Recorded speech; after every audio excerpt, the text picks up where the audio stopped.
بسم اللہ الرحمن الرحیم۔ درود مکین۔ اس درود پاک کو اولاد کسی مسئلے میں تنگ کرتے ہو تو 111 مرتبہ یہ درود پاک پڑھ کر پانی پر پھونک کر ان کو پانی پلا دے۔ ہر طرف سے انشاءاللہ تعالی مخالفت ختم ہو جائے گی اور ماحول موافق ہو جائے گا۔ حضرت خواجہ حسن بصری رحمۃ اللہ تعالی عنہ کا ارشاد ہے کہ جو شخص چاہتا ہو کہ اس سے حوض کوثر سے بر بر کر جام پلائے جائے تو اسے یہ درود پڑھنا چاہیے۔ درود مکین یہ ہے: اللہم صلی علی سیدنا محمد وآلہ واصحابہ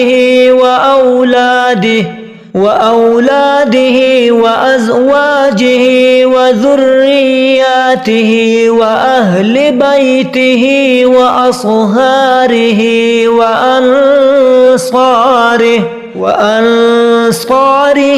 وأشياعه ومحبيه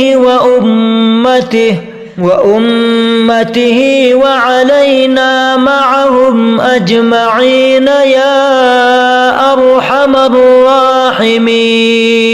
اللهم صل على سيدنا محمد وآله وأصحابه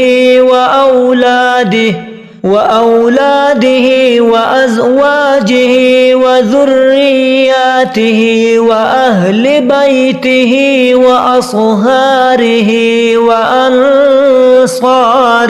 وأنصاره وأشياعه ومحبيه وأمته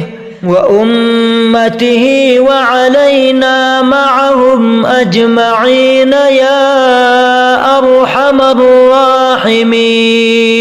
اللهم صل على سيدنا محمد وآله وأصحابه وأولاده والراحمين، وصلى الله تعالى على خير خلقه محمد وآله أجمعين۔